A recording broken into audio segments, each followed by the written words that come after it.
ಗಗನಯಾತ್ರಿ ಶುಭಾಂಶು ಶುಕ್ಲಾ ಅವರು ನಾಳೆ ವಾಪಸ್ ಬರ್ತಾ ಇದ್ದಾರೆ. ಈ ಹಿನ್ನೆಲೆಯಲ್ಲಿ ಎಲ್ಲ ಪ್ರಕ್ರಿಯೆಗಳನ್ನು ಈಗಾಗಲೇ ಪೂರ್ಣಗೊಳಿಸಿಕೊಳ್ಳಲಾಗಿದೆ. ಭೂಮಿಯತ್ತ ಶುಭಾಂಶು ಶುಕ್ಲಾ ಆಗಮನ ಆಗುವಂಥದ್ದು, ಅವರ ಆಗಮನಕ್ಕಾಗಿ ಎಲ್ಲರೂ ಕೂಡ ಎದುರು ನೋಡ್ತಾ ಇದ್ದಾರೆ. ಕೆಲವೇ ಕ್ಷಣಗಳಲ್ಲಿ ISS ನಿಂದ ಅನ್ಡಾಕಿಂಗ್ ಪ್ರಕ್ರಿಯೆಯನ್ನ ನಡೆಸಲಾಗುತ್ತೆ. ಭೂಮಿಯತ್ತ ಶುಭಾಂಶು ಶುಕ್ಲಾ ಮತ್ತು ತಂಡ ವಾಪಸ್ ಬರ್ತಾರೆ.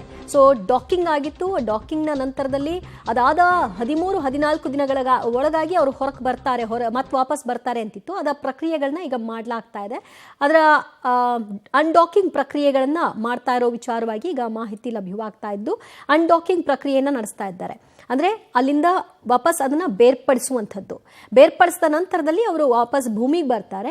ಇಲ್ಲಿಯವರೆಗೂ ಅವರು ಏನೆಲ್ಲ ಸಾಧನೆಯನ್ನು ಮಾಡಿದ್ದಾರೆ, ಏನೆಲ್ಲ ಅಧ್ಯಯನವನ್ನು ನಡೆಸಿದ್ದಾರೆ, ಆ ಅಧ್ಯಯನ ಯಾವ ರೀತಿಯಲ್ಲಿ ಮುಂದಕ್ಕೆ ಇದು ಅನುಕೂಲ ಆಗುತ್ತೆ, ಇದೆಲ್ಲವೂ ಕೂಡ ಈಗ ಸದ್ಯ ಕುತೂಹಲ. ISS ನಿಂದ ಅನ್ಡಾಕಿಂಗ್ ಪ್ರಕ್ರಿಯೆಯನ್ನು ನಡೆಸಲಾಗ್ತಾ ಇರುವಂತಹ ವಿಚಾರಕ್ಕೆ ಸಂಬಂಧಪಟ್ಟ ಹಾಗೆ ವರದಿ. ನಾಳೆ ಕ್ಯಾಲಿಫೋರ್ನಿಯಾಗೆ ತಲುಪ್ತಾರೆ. ಕ್ಯಾಲಿಫೋರ್ನಿಯಾಗೆ ಬಂದ ನಂತರದಲ್ಲಿ ಬಂದು ಅವರು ನಾರ್ಮಲ್ ಆಗಿ ಪ್ರೆಸ್ ಮೀಟ್ ನಡೆಸಿ ಹೀಗಿತ್ತು ಹಾಗಿತ್ತು ಅಂತ ಏನು ಹೇಳಲ್ಲ. ಬಿಕಾಸ್ ಅವ್ರು ಇಲ್ಲಿಯವರೆಗೂ ಬಾಹ್ಯಾಕಾಶ ಕ್ಷೇತ್ರದಲ್ಲಿದ್ದಾಗ ಅಲ್ಲಿಯ ವಾತಾವರಣಕ್ಕೆ ಒಗ್ಗಿಕೊಂಡಿರ್ತಾರೆ. ಅವರು ಸಡನ್ ಆಗಿ ಭೂಮಿಯ ವಾತಾವರಣಕ್ಕೆ ಒಗ್ಕೊಳ್ಬೇಕು ಅಂದರೆ ತುಂಬ ಸಮಯ ಬೇಕಾಗತ್ತೆ. ಸೊ ಅವರು ಬಂದ ನಂತರದಲ್ಲಿ ಅದರಿಂದ ಹೊರಗೆ ಬರಲಿಕ್ಕೆ ಬಹಳಷ್ಟು ಸಮಯಗಳು, ಬಹಳಷ್ಟು ಎಕ್ಸಸೈಸ್, ಅವರ ದೈನಂದಿನ ಚಟುವಟಿಕೆಗಳು ಇರಬೇಕಾಗತ್ತೆ. ಅದೆಲ್ಲವನ್ನು ಕೂಡ ಪೂರ್ಣಗೊಳಿಸಿಕೊಂಡ ನಂತರದಲ್ಲಿ ಅವರು ವಾಪಸ್ ಈ ಅಧ್ಯಯನ ಪ್ರಕ್ರಿಯೆಯಲ್ಲಿ ಏನೆಲ್ಲ ಸಾಧನೆಯನ್ನು ಮಾಡಲಾಯಿತು ಎತ್ತ ಎಲ್ಲ ವಿವರಗಳನ್ನು ಮುಂದಿನ ದಿನಗಳಲ್ಲಿ ISSನ ಜೊತೆಗೆ ಹಂಚಿಕೊಳ್ತಾರೆ. ನಾಳೆ ಕ್ಯಾಲಿಫೋರ್ನಿಯಾಗೆ ಅವರ ಪ್ರವೇಶ ಆಗುತ್ತೆ ಅನ್ನೋದರ ವಿಚಾರವಾಗಿ ಸಿಗ್ತಾ ಇರುವಂತಹ ಮಾಹಿತಿ. ಶುಭಾಂಶು ಶುಕ್ಲಾ ಅವರು ಗಗನಯಾನ ತಲುಪಿದ ನಂತರದಲ್ಲಿ ಒಂದಷ್ಟು ಮಾಹಿತಿಗಳು, ಅಲ್ಲಿ ಕಾಳುಗಳನ್ನು ಮೊಳಕೆ ಕಟ್ಟಿಸಲಾಗಿದ್ದು, ಅದು ನಾಳಿನ ದಿನಗಳಲ್ಲಿ ಅಲ್ಲಿನ ವಾತಾವರಣದಲ್ಲಿ ಏನೆಲ್ಲ ಬೆಳಿಲಿಕ್ಕೆ ಅನುಕೂಲ ಇದೆ ಇಲ್ವಾ ಅನ್ನುವಂತಹ ಸಹಕಾರವನ್ನು ಕೊಡುವಂತಹ ವಾತಾವರಣ ಇದೆಯಾ ಅನ್ನುವಂತಹ ವಿಷಯದಲ್ಲಿ ಸ್ಟಡಿಯನ್ನ ಮಾಡಿದ್ದಾರೆ. ಆಗ ಕಾಳುಗಳು ಮೊಳಕೆ ಬಂದಿದ್ದರ ವಿಷಯವಾಗಿ ಕೂಡ ಮಾಹಿತಿಯನ್ನು ಹಂಚಿಕೊಂಡಿದ್ರು. And thank you so much for bringing a lot of joy, excitement, inspiration and other positive ways to make our experience here even better. And your dedication to science and your professionalism definitely marks a new standard for the private astronaut missions. And we hope that you guys enjoyed your time being here. And we also hope that the time you spent here will become unforgettable moments in your lives. So thank you so much. For 1001, we would like that actually in the EMER CTB 5511 in Node 2 Deck 2. And that's for the ammonia response medical kit. Okay, copy. I will put the ammonia response medical kit in 5511, the 1.0 CTBs into the pantry if they're empty, and the 2 have to stay where they're at. That's a good config. Thank you.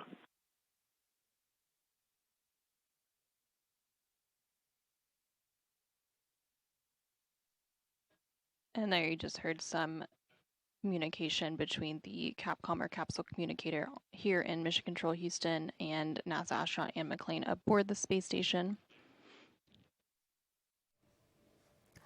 ಭಾರತೀಯ ವಾಯುಪಡೆಯ group captain ಮತ್ತು ಗಗನಯಾತ್ರಿ ಶುಭಾಂಶು ಶುಕ್ಲಾ ಅವರ ಅಂತಾರಾಷ್ಟ್ರೀಯ ಬಾಹ್ಯಾಕಾಶ ನಿಲ್ದಾಣದ ಐತಿಹಾಸಿಕ ಪ್ರಯಾಣದಿಂದ ಈಗ ಭೂಮಿಗೆ ಹಿಂತಿರುಗುವಂತಹ ಕ್ಷಣ.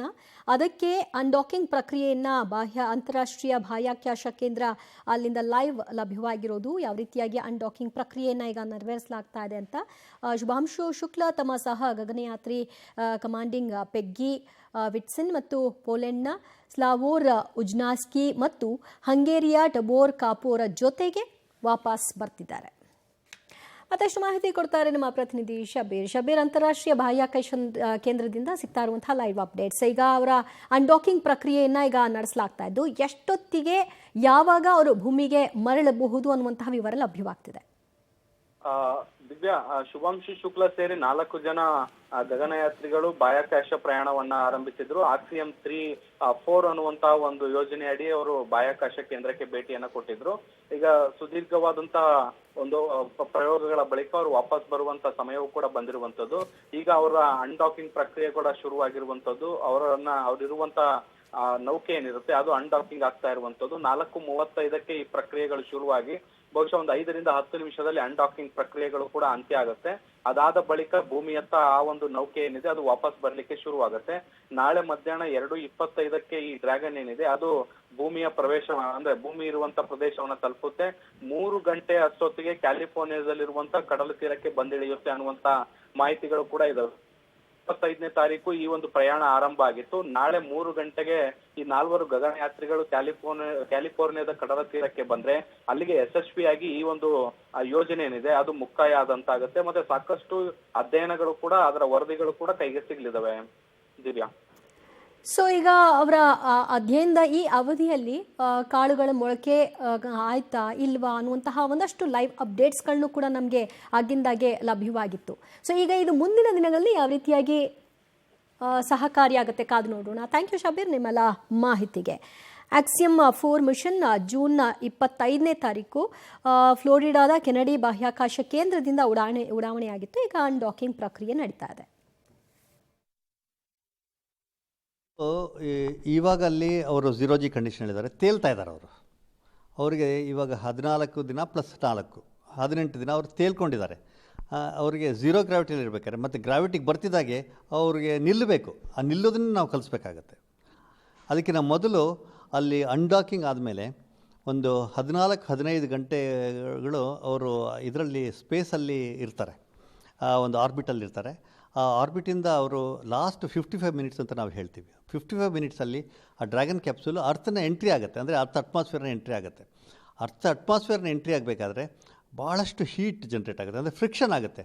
ಅಂದರೆ ಈ ಭೂಮಿಯ ಒಂದು ವಾತಾವರಣ ಏನಿದೆ ಅದು ಯಾವುದೇ ಒಂದು ಆಬ್ಜೆಕ್ಟ್ನ ಒಳಗಡೆ ಬಿಡೋದಿಲ್ಲ, ಬಿಡಬಾರ್ದು. ನನ್ನ ಒಂದು ಏನು ಅದು ಅಷ್ಟು ಪ್ರೊಟೆಕ್ಟೆಡ್ ಎನ್ವೈರ್ನ್ಮೆಂಟ್ ಇದು. ಯಾವುದೇ ಆಬ್ಜೆಕ್ಟ್ನ ಒಳಗಡೆ ಬಿಡೋವಂಥ ಒಂದು ಇದನ್ನು ಅದು ಕೊಡಲ್ಲ, ಒಂದು ವಾತಾವರಣ ಕೊಡಲ್ಲ. ಹಾಗೇನಾದ್ರು ಬಂದ್ರೂ ಅದನ್ನು ಸುಡುತ್ತೆ ಅನ್ನೋದು ನಮಗೆ ಗೊತ್ತಿರೋಂಥ ವಿಷಯನೇ.